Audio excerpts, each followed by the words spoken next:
Good morning. We're going to continue on with our whales that we started working on Thursday.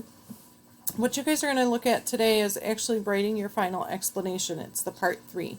Before you do that, though, I want you to watch the Simply Stated video that you watched at the end of lesson 2, just to review what all of that evidence is.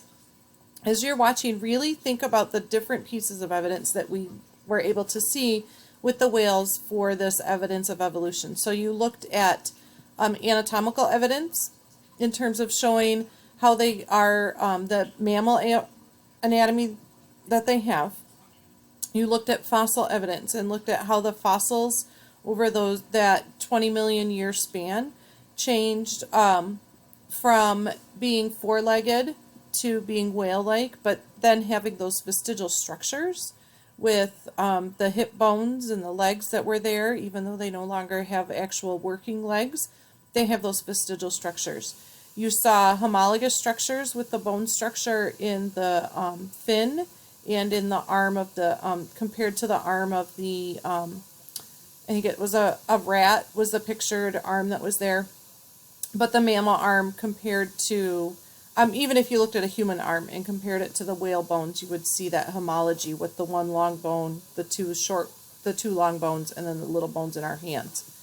And then you also looked at embryological evidence where you saw through the embryos, like early on in the whale embryo, the nose was where almost all other mammals have their nose, down in the center of their face. And then through their embryological development, you see that shift towards the back of the head, which allowed them to breathe in the water better. Again, remember that they're not just changing, it's that they have the ones that had that trait were surviving over others, and then that's how they were able to take advantage of that niche in the oceans. And then you also saw the DNA evidence, where you were looking at the percent of DNA that the whales shared with other animals to kind of help you predict who would be their relative. And so you're going to use all 4 pieces of those evidence in your final explanation, okay? And then the last thing is there is a knowledge probe, so you're going to get into your book. And I figured out how to connect your book to Google Classroom, so hopefully that'll be easier for you to use. So when you go on to Classroom, you should see, you'll have the assignment that'll show up for you tomorrow morning, or in the morning, should be there already when you're watching this. And you'll have this whale tail evolution.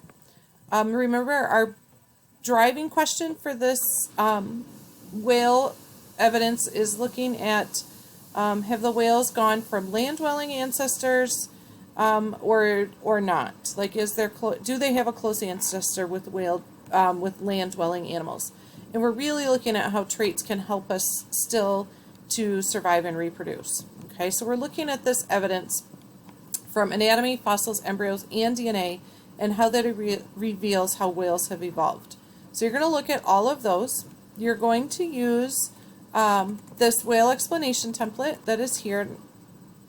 And as you look at it, it kind of breaks down the explanations for you a little bit. We haven't done a lot with real trying to connect some of these things. So we're going to we've written some explanations, but kind of take a step back and use this template.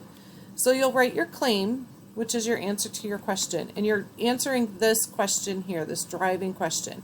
What does evidence from the anatomy, fossils, embryos, and DNA reveal about how whales evolved over time? And then you're going to cite specific evidence. So you need to use the evidence from parts 1 and 2 and state that in here. What is the evidence that supports whale evolution? And then your reasoning is why it supports it. So why does, if I use this as the example that whales have such a percent of DNA to another animal, how does that connection of DNA support their ancestry? And so that's my reasoning, okay? And then what you'll do is kind of summarize it into this. We're just going to put it into this template, okay? And then just to think about how those things would connect. And then you'll read this last question here, about a little short article about the loss of genes, and answer this application, okay?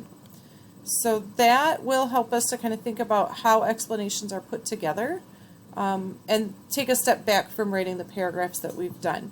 But previously you've written this as a sentence, this is a couple of sentences, and then the reasoning should really be 3 to 4 sentences. So that's why you've got these boxes. But we're going to look at connecting the pieces today. All right, so enjoy and have a great day, and I will see you the next time.